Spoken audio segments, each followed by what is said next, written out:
Bienvenue sur babiole.ca. Aujourd'hui, j'ai le plaisir de vous présenter le tout nouveau HTC Rider, un des premiers appareils du côté de Bell Mobility à offrir la technologie 4G LTE. Donc, on va se diriger maintenant du côté de l'appareil HTC et regarder sa conception.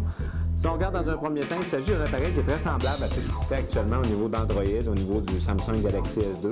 Quand on regarde sa conception, la qualité de conception d'HTC, je vous fais remarquer un appareil qui est beaucoup plus lourd que ses compétiteurs si on regarde.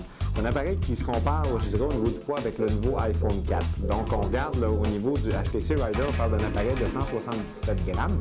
Et si vous voulez comparer, le Samsung Galaxy S2 est 116 grammes et le nouveau LG Optimus est 135 grammes. Donc, très, très lourd, beaucoup au niveau de la vitre et un certain poids. Je prends le temps de vous parler de l'ergonomie du téléphone et de sa conception parce que c'est vraiment très, très bien. Le plastique lustré, c'est très, très bien. La qualité d'écran est super belle. Je vais prendre le temps simplement de tourner l'appareil pour vous montrer maintenant l'arrière de l'appareil. Ce qu'on appelle le back-cover, le couvert arrière de l'appareil HTC est en métal, donc une très belle qualité de finition encore une fois pour HTC. On voit à l'arrière l'objectif qui est ici de 8 mégapixels avec un flash intégré. Si on retourne l'appareil maintenant sur le côté, on pourra constater qu'il s'agit d'un chargeur micro USB, donc tout ce qui est plus standard. Je vais maintenant me diriger vers l'avant de l'appareil. Si je me dirige à la page d'accueil, la qualité d'écran de l'appareil, on parle d'un appareil qui est HD, évidemment, de 540 par 960 pixels.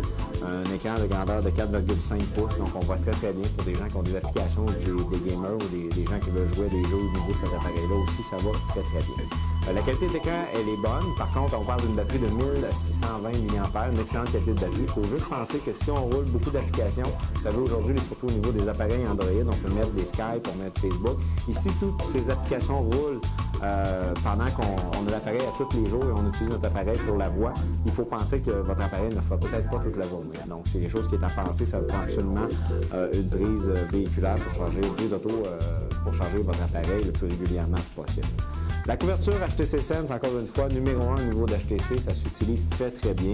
La convivialité du microprocesseur dual-core qu'on a dans l'appareil se ressent très bien aussi lors des jeux. La qualité d'écran, elle est là.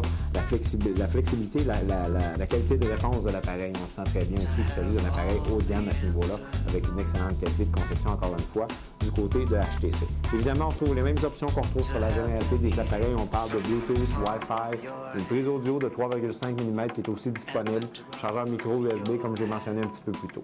Qualité d'écran photo, on parle de 8 mégapixels autant au niveau vidéo que photo. Et à l'avant, on remarque ici la petite caméra qui offre du 1,3 mégapixels pour des conversations vidéo si vous avez des applications ou si votre distributeur de santé vous le permet.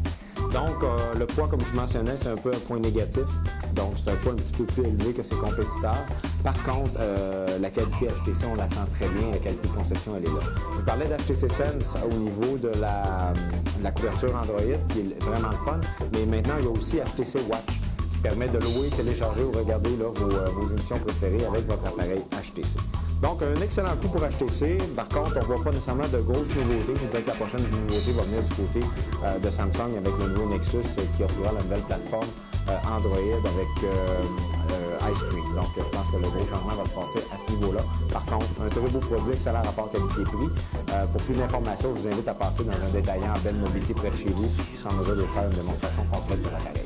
Merci. Merci de visiter babiole.ca.